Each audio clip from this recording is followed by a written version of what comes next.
를 답하라라는 제목으로 말씀을 전하실 때 큰 은혜 받으시기 바랍니다.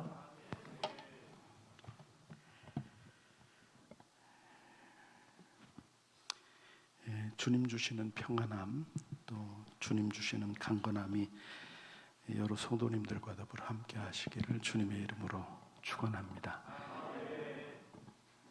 작년 12월 첫 번째 주일 설교하고 은퇴하고 오늘 강단에 서게 됐습니다. 시간이 지나니까 조금은 어색하네요.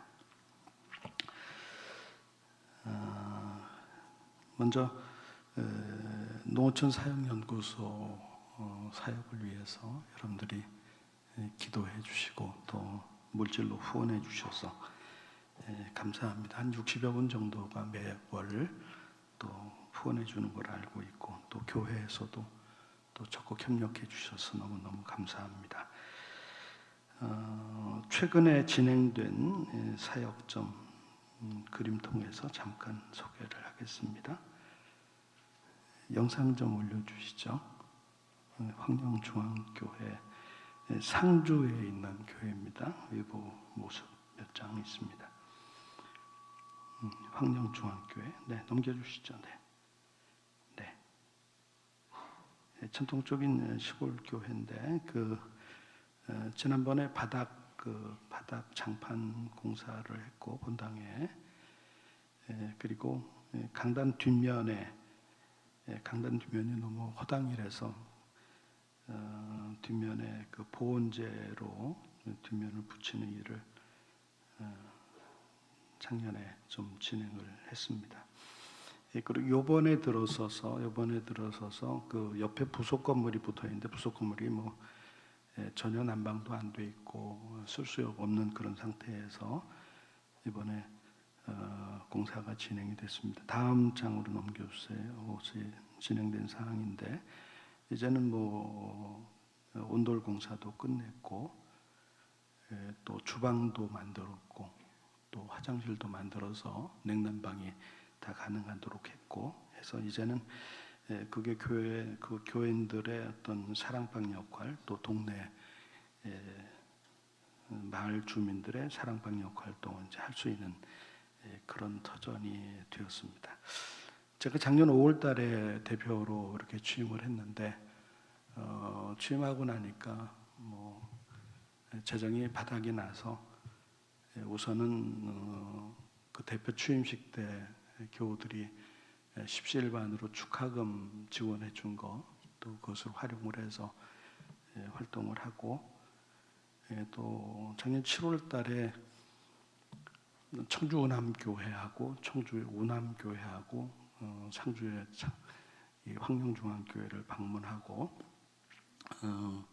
청주 운암교회는 작년에 공사를 했습니다. 그래서 재래식 화장실을 수세식으로 바꾸는 그 대공사인데 땅 전체 파고 하는 하수 상수가 함께 진행돼야 되기 때문에 그 일이 작년에 진행됐고 황령중앙교회 거는 마음속에 담고 기도만 하고 있었습니다. 왜냐하면 재정이 뒷받침해 주지를 않아서 그래서 차일피하고 있는 중에 그 교회 목사님과 그 상주 교회 속해 있는 지역의 시찰회에서 본당 공사를 맡아줬고 이번에 저희 연구소하고 연결이 돼서 이번에 한 700만 원 정도 들여서 부속실 그 공사를 진행을 하게 됐습니다. 목사님 너무 정영동 목사님인데 수원신학교 출신이고 또 동부교회 그 사모님 수원 동부교회 사모님 출신인데 너무너무 감사하고 너무 좋아하시는 모습에 저도 너무 마음이 편하고 좋았습니다. 앞으로 우리 교회에서 전도위원회에서 한번 방문해주고 또 격려해 주셨으면 좋겠다는 그런 바람이 있습니다. 지난 한 2주간 전에도 경상남도 진주에 제가 진주에서 10년 4개월을 목회했는데 진주에 열악한 교회들 한 4개 교회를 돌아봤습니다. 그래도 진주 간다고 그러니까 진주 성남교회 양대식 목사님 저하고 총신 80회 동기인데 반갑다고 또 밥 사주고 또 진주 도동교회 장로님이 또 밥 사주고 밥은 얻어 먹으면서 진주에 있는 4개 교회를 좀 돌아보면서 또 격려도 해드리고 또 기도도 해드리고 좀 몸은 좀 피곤했지만 또 농어촌 교회를 섬기는 목사님들이 자그마한 위로를 통해서 힘을 얻는 모습을 보면 그래도 이 일이 참 보람 있는 일이구나. 하나님이 나 같은 사람을 은퇴 이후에도 이런 일에 쓰시고 계셔서 너무 감사하다는 그런 마음을 갖게 되었습니다. 계속해서 여러분들 기도해 주시고 농어촌 교회 사역연구소를 통해서 농어촌 교회를 살리는 농어촌 교회 목회자들을 살리는 그런 사역을 해갈 수 있도록 여러분들 계속 격려해 주시기 바랍니다. 이 연구소는 제가 설립한 단체가 아니고 이미도 송원교회 원로 목사님이신 오병우 목사님, 또 수원 동부교회 원로 목사님 이희호 목사님께서 7년 8년 전에 오픈을 하시고 정말 헌신적으로 섬겨오신 그런 소중한 단체입니다. 제가 그분들만큼 일을 해낼 수 있는 역량도 능력도 많이 부족합니다. 그러나 저에게 주어진 여건 속에서 최선을 다하려고 또 그분들의 어떤 철학, 그분들의 정신, 어떻게 하든지 농어촌 교회를 살리려고 하셨던 그분들의 열정, 애정 이런 부분들은 그대로 이어가려고 하는 그런 마음이 있습니다. 위에서 기도해 주시면 대단히 감사하겠습니다. 저를 한번 따라서 하시죠. 수원 북부교회는 말씀이 좋습니다. 수원 북부교회는 평안합니다. 수원 북부교회는 은혜롭습니다. 여러분 동의하시죠? 네. 그런 교회로 우리 교회가 계속해서 하나님의 영광을 드러내면서 왔습니다. 여기다 하나 더 붙이고 싶은 것이 있어요. 이것은 제가 현직 목회했을 때도 여러분과 함께 외쳤던 부분이고, 우리 교회 김 목사님 오셔서 정말 말씀이 더 좋잖아요. 저도 너무 행복하고 또 목사님 설교 들으면서 저도 영의 양식을 참 충분하게 얻고 너무너무 감사한 마음이 있습니다. 하나 더 붙일 것이 있습니다. 수원 북부교회는 행복합니다. 네. 수원 북부교회는 말씀이 좋습니다. 수원 북부교회 어떤 교회예요? 그러면 수원 북부교회 말씀이 좋습니다. 평안합니다. 은혜롭습니다. 수원 북부교회 행복합니다. 이렇게 좀 이야기를 할 수 있었으면 좋겠습니다. 목사석에서 이런 얘기를 해요. 교회는 목사만큼 행복하다 이렇게 얘기합니다. 목사가 행복한 만큼 교회는 행복하다. 그래서 지금도 여러분들 그렇게 하시지만 여러분들이 최선을 다해서 우리 김 목사님이 행복한 목회자로 교회를 섬길 수 있도록 여러분들 배려해 주시고 격려해 주시고 또 도와주시고 기도해 주시기를 원로 목사로서 부탁을 드립니다. 저 현직에 목회에 있을 때 이제 여러 교회들을 방문을 했잖아요. 그러면 때때로 부러운 마음이 있을 때가 있어요. 이렇게 어떤 교회 가 보면 목사님 응접실에 테이블 탁자 테이블이 있는데 테이블에 보면 음료수들이 그냥 가지각색으로 쫙 있어요. 쫙 이렇게 있으면 내 테이블은 그렇지 않은데. 참 부러운 마음이 생겼어요. 물어보죠. 누가 이렇게 잘 정리해놔요? 사모님이 하시나요?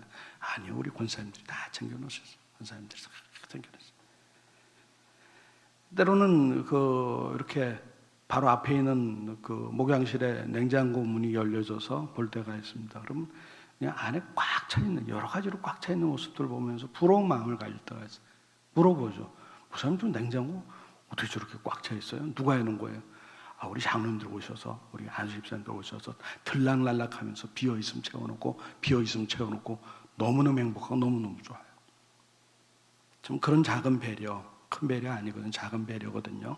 그런 것들이 목사님 행복하게 하고 또 목사님에게 힘을 주고 컨디션을 주고 또 바카스 같은 그런 역할을 하는 거죠. 아무쪼록 우리 그 목사님 목회하면서 정말 행복한 목회자로 목회해서 우리 수원 북부교회가 우리 수원에서뿐만 아니라 전국에서 가장 행복한 그런 교회로 우뚝 설 수 있게 되기를 간절히 소원합니다.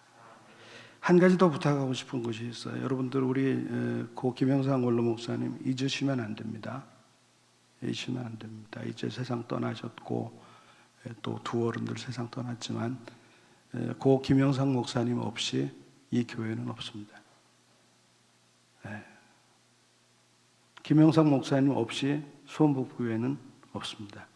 그래서 떠나신 어른들이지만은 우리 교회 어르신들, 특별히 우리 김 목사님 그 목회 지도하에서 참 쭉 계셨던 분들, 31년 목회했던 분들 잊어버리시면 안 돼요.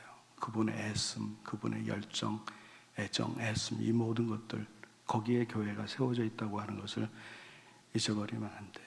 저 또한 마찬가지예요. 저는 잊혀지려고 노력하고 있습니다. 지금도 될 수 있으면 빨리 잊혀지려고 애를 씁니다. 그러나 여러분들은 그렇게 하면 안 돼요. 그것은 인간의 도리예요. 입에서 나오는 말씀을 통해서 내가 영의 양식을 공급받고 내 영혼이 자라고 성장하고 내 믿음이 이만큼 컸고 내가 이런 사역자로 서게 된 거, 이런 부분들은 절대로 잊으면 안 돼요. 그래서 지나간 선진들의 그 가르침, 애씀, 수고들은 기억하고 또 그분들은 이제 잊혀져 가는 거죠. 또 새로운 세대에 의해서 교회가 더 아름답게 발전해가고 그런 분들, 그래서 우리가 잘 간직해 가야 될 하나의 보화도 같은 그런 부분임을 여러분들이 기억하셨으면 좋겠다 하는 말씀 또 함께 드립니다. 오늘 마태복음 13장 45절 이하의 말씀을 가지고 자기의 소유를 다 팔아, 본문에 있는 제목을 가지고 말씀을 좀 시간 되는 데까지 드리도록 하겠습니다. 본문 마태복음 13장을 보면 예수님께서 여러 가지 비유의 말씀을 통해서 천국의 원리, 하나님 나라의 원리들을 설명하고 있습니다. 그래서 우리가 마태복음 13장을 가리켜서 천국장이다 이렇게 별명을 붙이죠. 그중에 오늘 본문이 45절, 46절에 두 절밖에는 안 됩니다. 두 절밖에 안 되는 짤막한 그런 절이지만 아주 중요한 메시지를 담고 있습니다. 흔히 값진 진주 비유다 이렇게 부릅니다. 값진 진주 비유다. 우리 임철희 목사님이 비유 강의를 통해서 아주 귀한 말씀 주셔서 감사한 마음을 가지고 있습니다. 우리 45절 한번 같이 보겠습니다. 45절 같이 읽어보겠습니다. 시작. 또 천국은 마치 좋은 진주를 구하는 장사와 같으니. 진주 상인이 있다 그 말이죠. 진주 장사. 인생이 곧 같다, 곧 그렇다 그 말입니다. 진주 장수가 좋은 진주가 어디 있는가? 그 좋은 진주를 찾아서 헤매는 것처럼 이 땅을 살아가는 사람들은 나름대로 행복을 찾아 헤매는 것이죠. 무엇을 가지면, 무엇을 취하면 내가 행복할까? 어떤 것을 얻으면 내 인생에 진짜 행복한 인생이 될까? 그걸 찾아 헤맵니다. 그렇게 찾아 헤매는 인생 중에 진짜를 만나면 좋은데, 진짜를 만나야 되는데 가짜를 만날 수 있다라는 거죠. 모양은 진짜 같은데 가짜, 짝퉁을 만날 수 있다는 것이죠. 그러면은 나중에 후회 막심하게 되는 것이죠. 다행스럽게도 오늘 본문에 나오는 이 말씀 속에 이 진주상인은 좋은 진주를 발견합니다. 극히 값진 진주 하나. 46절 상반절에 보니까 극히 값진 진주 하나를 발견하매 라고 말씀합니다. 여기 하나를 말하죠. 하나. 이것은 유일한 하나를 얘기합니다. 여러 개 중에 하나를 얘기하는 게 아닙니다. 유일한 하나. One of them. 여러 개, 많은 것 중에 하나를 얘기하는 것이 아니라 유일한 하나. 극히 값진, 바로 최상급으로 표현이 되어 있습니다.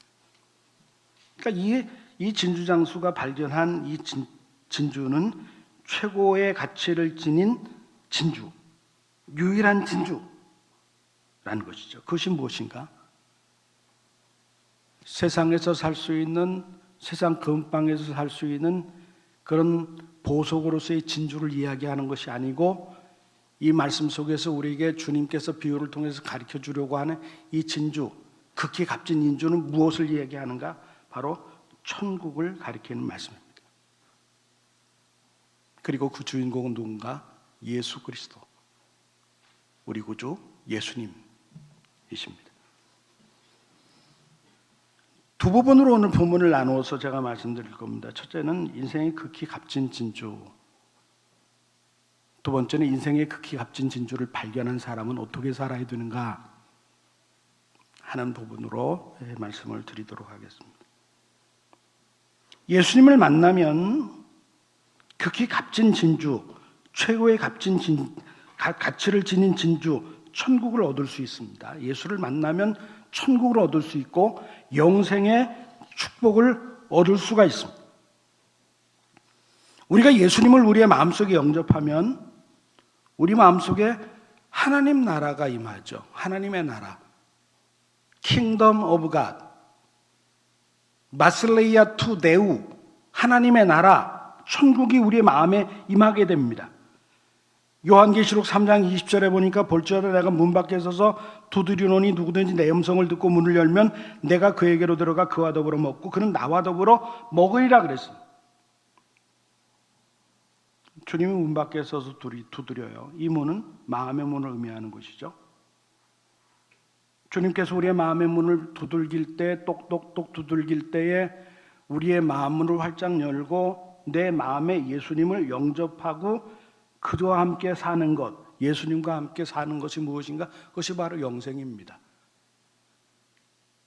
내 안에 예수님 모시고 내 마음의 왕자의 예수님 모시고 그리고 그분의 다스림, 그분의 통치권을 인정하고 이제는 내 뜻대로 살지 않고 주님 뜻대로 살겠습니다. 주님이 내 인생의 주인입니다. 인정하고 나아가는 것, 그것을 바로 영생이라고 성경은 표현하고 있습니다. 이것이 바로 천국을 얻는 것이고 극히 값진 진주를 발견한 인생을 가리키는 것입니다. 이 진주를 발견하면 이 진주는 천국이고 영생이기에 이 진주를 발견하면 기쁨이 있어요. 왜냐하면 천국이라고 하는 나라는 본래 기쁨의 나라이기 때문에 그렇습니다. 예수를 영접하고 천국을 얻게 되면 기쁨이 넘쳐요. 그 기쁨이 현재적인 천국이죠. 이 땅에서는 우리는 하나님 나라예요. 이 땅에서 우리는 천국이에요. 그리고 장차 우리가 영원한 하나님 나라, 미래적인 천국에서 극대화될 기쁨, 바로 그것이 예수 영접하고 얻게 되는 천국의 기쁨, 영생의 기쁨입니다. 많은 사람들이 세상의 기쁨을 추구하죠.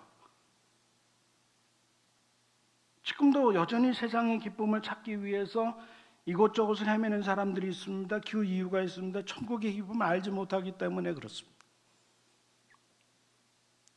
진짜 예수 믿는 맛을 모르니까 예수를 믿으면서도 여전히 세상 재미에 귀를 기울입니다. 여전히 예수를 믿으면서도 정말 예수 믿는 맛을 진정으로 맛보지 못했기에 세상의 재미에 푹 빠져 사는 교회 다니는 사람들도 이 세상 속에는 있습니다. 그런데 세상의 기쁨이라고 하는 것은 극히 값진 진주가 아니라 가짜입니다. 저나 여러분이나 잘 아는 토마스 아퀴나스라고 하는 중세 신학자가 한 말입니다. 사람은 기쁨 없이 살 수 없다. 그래서 영적 기쁨이 없는 사람은 세속적 쾌락에 중독될 수밖에 없다. 그랬습니다. 영적 기쁨을 가져야 돼요. 근데 그게 없으면 세속적 쾌락에 가는 거예요. 술, 섹스, 각종 오락 빠지는 거예요. 중독에 빠지는 거죠.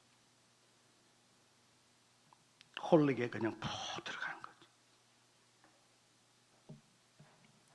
영적 기쁨이 진짜 기쁨이죠.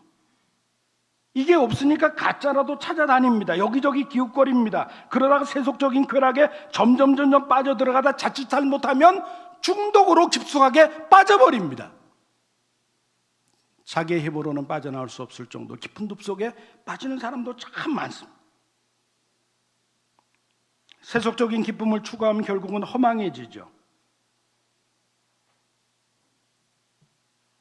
우리는 솔로몬을 알죠. 솔로몬은 한때 천국을 손에 쥐고 있는 사람이었지만 그 손에 쥐고 있는 천국의 가치, 그 기쁨을 제대로 알지 못했을 때 엉뚱하게 세상의 기쁨을 추구했던 사람이었습니다. 세상 것 다 가지고 있으면서도 왕이었잖아요.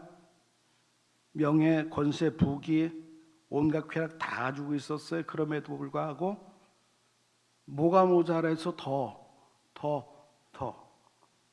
그러다가 그가 결국 느끼고 만 것은 무엇입니까? 허무잖아요. 허무. 그리고 그거 깨닫고 난 다음에 쓴 글 전도서에 보면 전도서 2장 11절에 그 후에 내가 생각해 본즉 내 손으로 한 모든 일과 내가 수고한 모든 것이 다 헛되어 바람을 잡는 것이며 해 아래서 무익한 것이로다 그랬습니다. 그러므로 우리는 절대로 가짜 진주나 찾으려고 헤매는 인생이 되면 안 됩니다. 진짜 아닌 것, 가짜. 진짜 행복이 아닌 것. 그러면 반드시 허탕칩니다. 후회 막심하게 됩니다.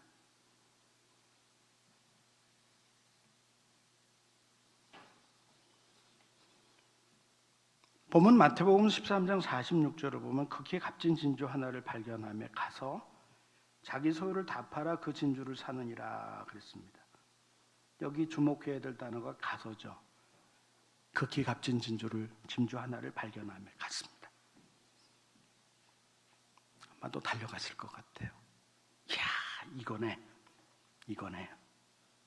얼마나 기뻤을까. 참 기가 막힌 진주. 바로 내가 찾던 것이 이거네. 그리고 달려가서 자기의 소유를 다 팔아서 그 진주를 샀다. 진짜를 발견한 기쁨이 얼마나 큰지 그것을 얻기 위해서 달려가는 모습을 우리가 눈에 선하게 그려볼 수가 있습니다. 인생의 극히 값진 진주는 무엇입니까? 그것은 천국이고 영생입니다. 그렇다면 인생의 극히 값진 진주인 천국과 영생을 발견한 자의 삶은 어떠해야 되는가? 어떠한 삶을 살아야 되는가? 첫째로 기쁨의 삶을 살아야 됩니다. 앞서 말씀드린 대로 천국은 기쁨의 나라예요. 요한계시록 21장, 22장 이하를 쭉 읽어보면 내세 천국의 모습, 장차 우리가 들어갈 하나님의 나라, 천국의 모습이 그대로 묘사가 되어 있죠. 그것은 눈물도 없는 곳, 슬픔도 없는 곳, 고통도 없는 곳. 참 지금 우리가 살아가는 지금 이 코로나 세상 너무나도 아파요. 특별히 코로나 때 세상을 떠나는 분들, 가족들 간의 이별이 너무 아파요. 저도 오늘 예배를 마치고 2군데 장례식장을 가야 돼요. 천국은 눈물이 없어요. 슬픔도 없어요. 고통도 없어요.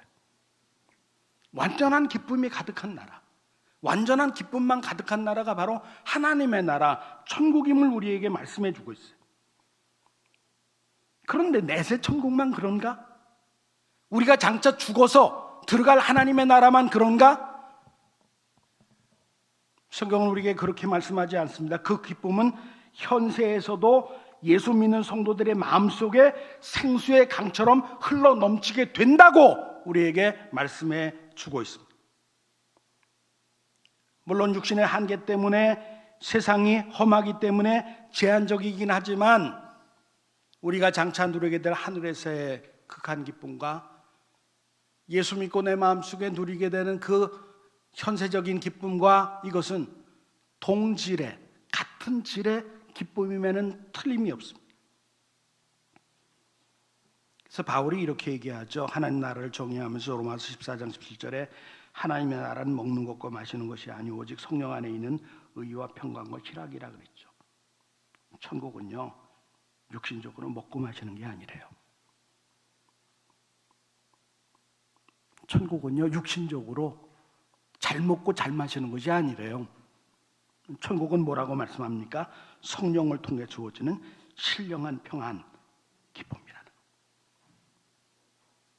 성령께서 내 마음에 부어주는 평안함, 성령님께서 내 마음속에 부어주는 영적인 기쁨, 바로 이것은 세상이 주는 일시적이고 단편적인 즐거움과 차원이 다른 기쁨이죠. 이 기쁨을 맛보면 세상 즐거움은 아무것도 아니죠. 진짜를 만나게 되면 가짜는 시시해 보이는 거잖아요. 우리 다 해봤잖아요. 어린 시절에 소꿉장난 다 해봤잖아요. 커서 소꿉장 하는 사람 있습니까? 없잖아요. 진짜 만나고 나니까 가짜는 시시한 거예요. 진짜 기쁨을 만나면, 진짜 기쁨을 만나면 가짜는 아무것도 아니에요. 빌립보서 3장은 사도 바울의 얘기를 하죠. 빌립보서 3장을 읽어보면 바울이 예수님을 만나기 전 자신의 과거에 대한 간증을 합니다. 그는 세상의 부귀영화를 다 갖고 있었습니다. 귀족이었습니다. 부자였습니다. 박사였습니다. 요즘 말로 말하면 금수저 중에 금수저, 엘리트 중에 엘리트였습니다. 그런데 예수를 만나고 나니까 그 모든 세속적인 가치가 얼마나 하찮은 것인지, 예수 만나고 나니까 그 세속적인 가치가 얼마나 시시한 것인지 이렇게 그는 고백합니다. 빌립보서 3장 7절로 9절에 그러나 무엇이든지 내게 유익하던 것을 내가 그리스도를 위하여 다 해로 여길 뿐더러 또한 모든 것을 해로 여김은 내 주 그리스도 예수를 아는 지식이 가장 고상하기 때문이라. 내가 그를 위하여 모든 것을 잃어버리고 배설물로 여김은 그리스도를 얻고 그 안에서 발견되려 함이니라고 했습니다. 예수님을 아는 지식이 뭐예요? 이것이 신앙이잖아요. 신앙을 얻고 나니까, 믿음을 얻고 나니까 바울은 그 가치가 얼마나 귀한지 그것과 비교해 보니까 과거에 추구했던 세속적인 가치라고 하는 것은 아무것도 아니다라고 말했죠. 그것은 나에게 오히려 해로운 것이다. 그것은 나에게 배설물과 같이 버릴 것이다. 그렇게 고백합니다. 물론 이 말씀을 우리가 읽고 묵상하면서 오해하지 말아야 할 것이 있어요. 성경이 세상의 가치는 그럼 전혀 무익하다고 얘기하는가? 그렇게 얘기하는 것은 아니에요.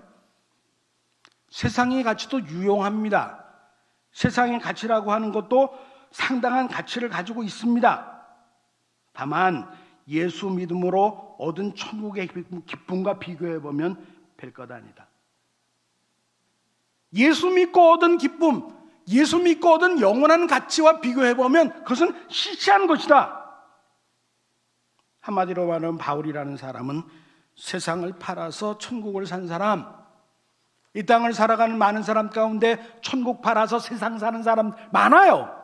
그러나 바울은 세상 팔아서 천국 산 사람, 바로 그런 사람이었어요. 또 한 사람 사마리아 여인도 마찬가지였어요. 사마리아 여인, 이 여인은 세상의 쾌락을 추구했던 여인이었습니다. 시쳇말로 남자 하나 잘 만나면 행복한 인생 되지 뭐 이렇게 생각했던 사람이 남자 만났어요. 근데 생각대로 되지 않았어요. 이 남자 만났고 헤어졌고 저 남자 만나서 헤어졌고 5명과 헤어졌어요. 지금의 남자와도 결혼식도 하지 않고 동거하면서 살아가고 있는 그런 신세였어요. 그러니까 그 마음은 썩어 문드러졌어요. 사람들 보기에도 민망하죠.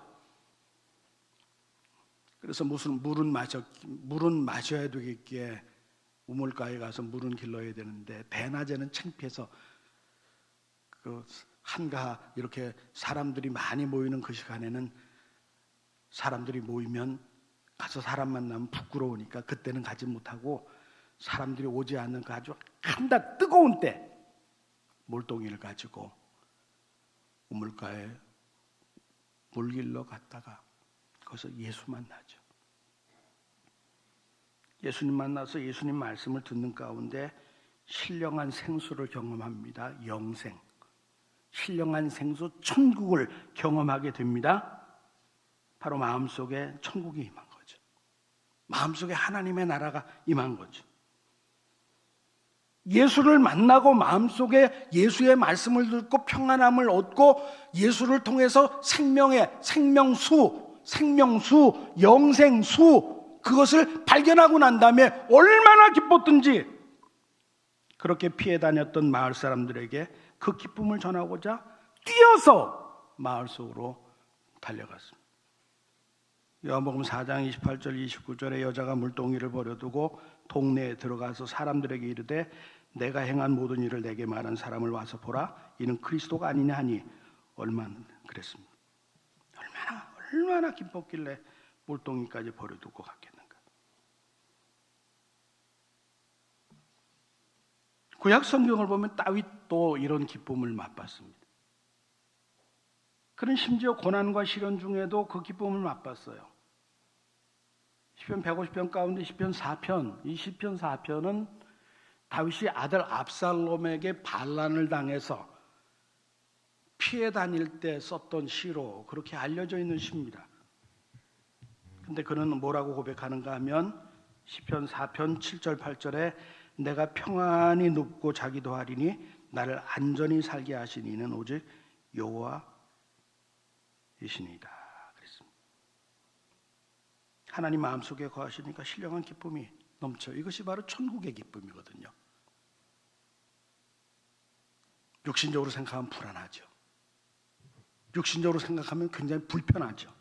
그러나 하나님의 마음에 계시니까 천국의 기쁨이 있고 영생의 기쁨이 있어요. 답답하고 불안한 상황이지만 다윗은 그 상황 속에서 기뻐하면서 평안을 맛보고 있었다. 이것이 바로 천국을 얻은 사람, 영생을 얻은 사람, 극히 값진 진주를 발견한 사람의 모습임을 우리가 알 수 있습니다. 바울의 경우를 보면 더욱 놀라요. 그가 복음을 전하다가 감옥에 갇혔어요. 그때 쓴 서신 중에 하나가 빌립보서죠. 그런데 감옥 안에 바울이 밖에 있는 성도들에게 이렇게 고백합니다. 빌립보서 4장 11절 12절에 보면 내가 궁핍함으로 말하는 것이 아니니라 어떠한 형편에서든지 나는 자족하기를 배웠느니 나는 비천에 처할 줄도 알고 풍부에 처할 줄도 알아 모든 일 곧 배부름과 배고픔과 풍부와 궁핍에도 처할 줄 아는 일체의 비결을 배웠노라 그랬습니다. 예수님 때문에 얻은 기쁨은 어떤 기쁨이에요? 환경을 초월하는 기쁨이에요. 감옥 속에 있어도 누구가 너도 뺏어갈 수 없는 그 기쁨, 이른바 전천후 기쁨. 바울은 감옥 속에서 이런 기쁨을 맛보고 나니까 감옥 속에 갇혀있는 바울이 감옥 밖에 자유로운 삶을 살아가는 성도들에게 이렇게 명령하지요. 빌립보서 4장 4절에 주 안에서 항상 기뻐하라. 내가 다시 말하노니 기뻐하라 그랬습니다. 이미 예수님 때문에 마음속에 천국 영생 주어졌으니까 이제 그거 누리고 살아. 너 예수 믿지? 너 천국 얻었잖아. 너 영생 얻었잖아. 그 영생, 그 기쁨 누리고 살아. 나도 감옥 속에 있지만 누리고 살잖아.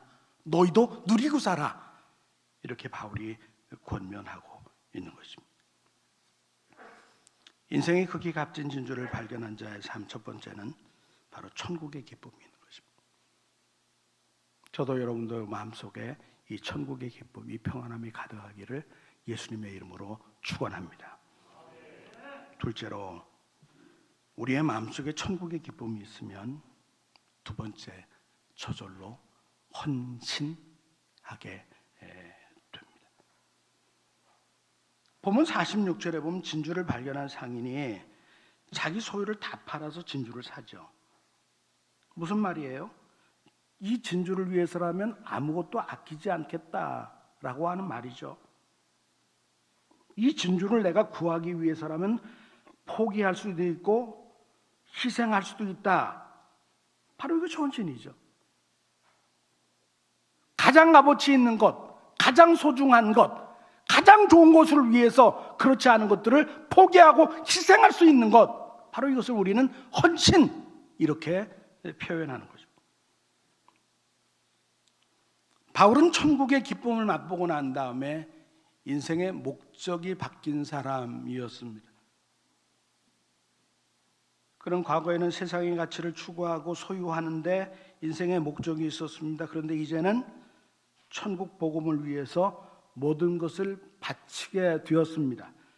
빌립보 3장 13절 14절 형제들아 나는 아직 내가 잡은 줄로 여기지 아니하고 오직 한 일 즉 뒤에 있는 것은 잊어버리고 앞에 있는 것을 잡으려고 표대를 향하여 그리스도 예수 안에서 하나님 위에서 부르신 부름의 상을 위하여 달려가노라 그랬습니다. 주 앞에 서는 날 주신 상, 그 상을 바라보면서 달려간다. 복음을 위해서. 요한계시록 3장 11절 보면 예수님이 사도 요한에게 준 계시를 통해서도 이런 말씀 주셨습니다. 내가 속히 오리니 내가 가진 것을 굳게 잡아 아무도 내 면류관을 빼앗지 못하게 하라. 예수님 재림이 멀지 않았다 그 얘기죠. 예수 재림 멀지 않았다. 경주로 비교하면 결승점 얼마 남지 않았다. 이제 면류관 임의도 확보한 거 아니니 마지막까지 빛을 올려라. 마지막 결승전까지 빛을 올려라 하는 이야기지. 이런 진리를 알았기에 믿음의 선진들은 세상 가치 포기하면서까지 하나님 나라 위에 하나님 영광 위에 헌신하면서 살았습니다. 모세는 애굽의 공주의 아들로 왕자의 삶을 살 수 있었지만 이스라엘 백성도 이끌고 광야로 나가죠. 그래서 히브리 기자는 그의 생애를 묘사하기를 히브리 11장 24절로 26절에 보면 믿음으로 모세는 장성하여 바로의 공주의 아들이라 칭함받기를 거절하고 도리어 하나님의 백성과 함께 고난받기를 잠시 죄악의 낙을 누리는 것보다 더 좋아하고 그리스도를 위하여 받는 수모를 애굽의 모든 보화보다 더 큰 재물로 여겼으니 이는 상 주심을 바라봅니다 그랬습니다. 애굽의 부귀영화가 대단하잖아요.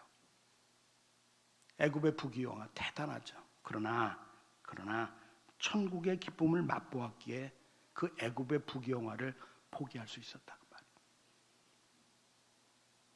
천국을 맛보았기에, 천국의 기쁨을 맛보았기에 내가 그 세상의 가치를 포기할 수 있었다 하는 것이죠. 그리고 천국의 상을 바라보면서 헌신할 수 있다. 그러므로 정말 지혜로운 사람은 어떤 사람일까요? 세상 가치를 영원한 가치로 바꿀 수 있는 사람. 세상 가치를 영원한 가치로 바꿀 수 있는 사람. 이 사람이 진짜 지혜로운 사람일 것입니다. 디모데전서 6장 17절 19절에 바울이 권면합니다. 내가 이 세대에서 부한 자들을 명하여 마음을 높이지 말고 정함이 없는 재물에 소망을 두지 말고 오직 우리에게 모든 것을 후히 주사 누리게 하신 하나님께 두며 선을 행하고 선한 사업을 많이 하고 나누어 주기를 좋아하며 너그러운 자가 되게 하라. 이것이 장래에 자기를 위하여 좋은 터를 쌓아 참된 생명을 취하는 것이니라 그랬습니다. 그렇죠? 이 땅에서 부자로 넉넉하게 여롭게 살고 그러나 천국 가서 정말 거지 번거지 쓸 사람들이 정말 많을 겁니다. 하나님 나라 위에 아무것도 하지 않은 사람, 자기 자신만을 위해서는 흥청망청하며 살았던 사람, 그런 사람일 것입니다. 그러나 주 앞에 서는 날 주께서 주시는 그 상을 바라보는 사람들은 미래에 자기를 위해 좋은 터를 쌓아 참된 생명을 취하는 것을 아는 사람들은 바로 그 말씀처럼 살아갈 것입니다. 그리스도인의 헌신이 무엇입니까? 천국의 기쁨이 있기에 그 복음을 전파하기 위해서 세상의 가치를 사용하고 드리는 것, 그것이 바로 그리스도인의 헌신인 것입니다. 말씀을 마무리하면서 짐 엘리엇 선교사의 이야기를 소개하고 오늘 말씀을 마무리하도록 하겠습니다. 이 짐 엘리엇이 남긴 유명한 말이 있는데 그 말이 무엇인가 하면 영원한 것을 얻고자 영원할 수 없는 것을 버리는 자는 바보가 아니다 하는 말을 남겼습니다. 영원한 것을 얻고자 영원한 할 수 없는 것을 버리는 자는 바보가 아니다. 이 짐 엘리엇은 남미 에콰도르 식인종 아우카 종족 선교를 갔던 사람입니다. 선교 갔다가 20대 창 찔려서 죽었어요. 20대 나이에. 이 짐 엘리엇은 기독교 명문 휘튼 칼리지를 우등으로 졸업한 엘리트였습니다. 가장 뛰어난 그런 인재였습니다. 그런데 그 식인 종족에게 복음 전하러 갔다가 다 전하지도 못하고 창에 찔려서 동료 선교사들과 더불어 순교했어요. 그 순교의 소식이 미국에 전해졌을 때 그냥 언론들이 대서특필했습니다. 어떤 언론들은 풍자적으로 비꼬면서 이렇게 말했습니다. 얼마나 큰 낭비인가. 얼마나 큰 낭비인가. 그렇게 귀한 인재를, 그렇게 소중한 인재를, 그렇게 귀한 엘리트를 그렇게 일타니 이 얼마나 큰 낭비인가.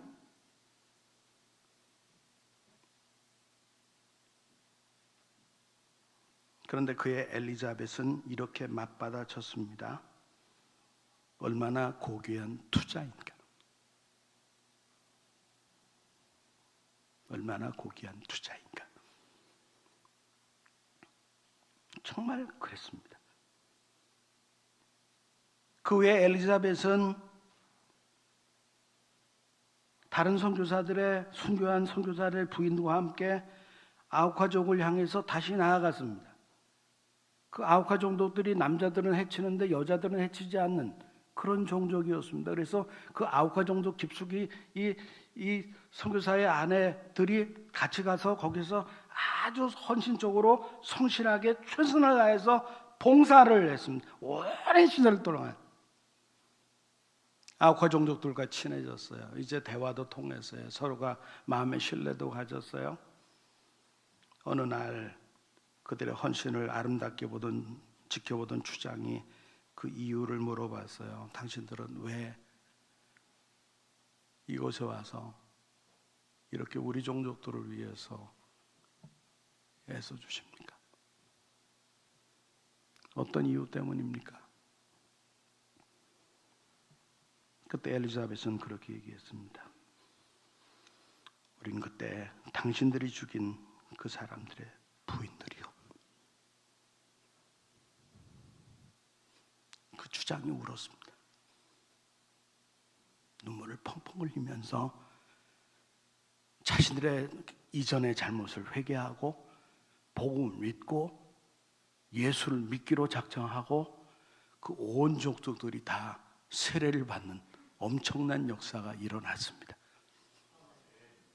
그리고 짐 엘리엇을 창으로 찔러서 죽였던 그 청년, 예수 믿고 그 종족의 첫 번째 목사가 되었습니다. 여러분, 얼마나 큰 투자입니까? 얼마나 큰 희생이냐고요? 아니에요. 얼마나 큰 투자예요. 바로 이것이 하나님의 역사하고 헌신의 모습이라. 짐 엘리엇은 바보가 아니라 빛나는 면류관의 주인공임을 우리에게 역사를 통해서 알려주고 있다라는 것이죠. 말씀 마치겠습니다. 여러분, 진주 발견하셨습니까? 여러분들 예수님 믿었다면 이미도 진주를 발견한 사람입니다. 그 진주는, 그 기값진 진주는 예수 그리스도입니다. 예수님께서 예수 믿는 사람에게 주는 천국입니다. 그리고 영생입니다. 이미도 우리 예수 믿는 모든 사람들의 손에는 바로 그 진주가 쥐어져 있음을 믿으시기를 주의 이름으로 축원합니다. 아직도 그 진주가 내게 없다 생각하는 사람은 오늘 이 시간에 예수 그리스도를 나의 구주로 영접하는 역사가 있게 되기를 주의 이름으로 축원합니다. 그 예수님 때문에 천국의 기쁨을 맛보고 그 예수님으로 인해서 영생의 기쁨을 맛보고 그리고 그 기쁨으로 고난도 이기시기를 주의 이름으로 축원합니다. 그리고 그 기쁨 때문에 복음을 위해서 헌신도 하시죠. 몸 밖에 드릴 것 없어 이 몸 바칩니다. 그렇게 고백하고 헌신했던 우리의 믿음의 선진들처럼 주님 나에게 주신 은혜가 너무 크네요. 주님 나에게 주신 축복이 너무 크네요. 나도 주 위해서 살게요. 복음을 위해서, 하나님의 영광을 위해서. 어떤 모습이든지 목사가 안 돼도 선교사가 안 돼도 괜찮아요. 어떤 모습이든지 나에게 주어진 한 생애를 살아가면서 내게 그 값진, 그 하나밖에 없는 그 극히 값진 진주 예수 그리스도, 영생 천국 주신 그 하나님, 그 하나님 앞에 감사하고 그 최고의 것을 나에게 주신 것을 가지고 그것을 내 안에서 누리고 평강을 누리고 기쁨을 누리고 기뻐하면서 나에게 주어진 생애 복음과 주님을 위해서 헌신하며 살아가게 되기를 바랍니다. 어떤 어르신이 그런 얘기를 했어요. 인생을 살다 보면 어떤 날인가 내 손으로 내 머리도 감지 못할 그날이 올지도 모른다. 인생을 살다 보면 내 손으로 내 손톱도 깎지 못할 그날이 올지도 모른다. 인생을 살고 나이가 들다 보면 내가 사랑했던 아내, 내가 사랑했던 남편, 내 사랑했던 가족들, 그 사람이 누구지? 기억도 나지 않을 그럴 때가 올 수도 있다.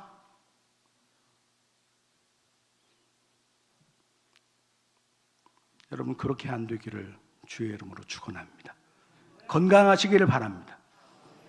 그러나 우리에게 주어진 인생이라고 하는 한계적인 거예요. 유한적인 거예요.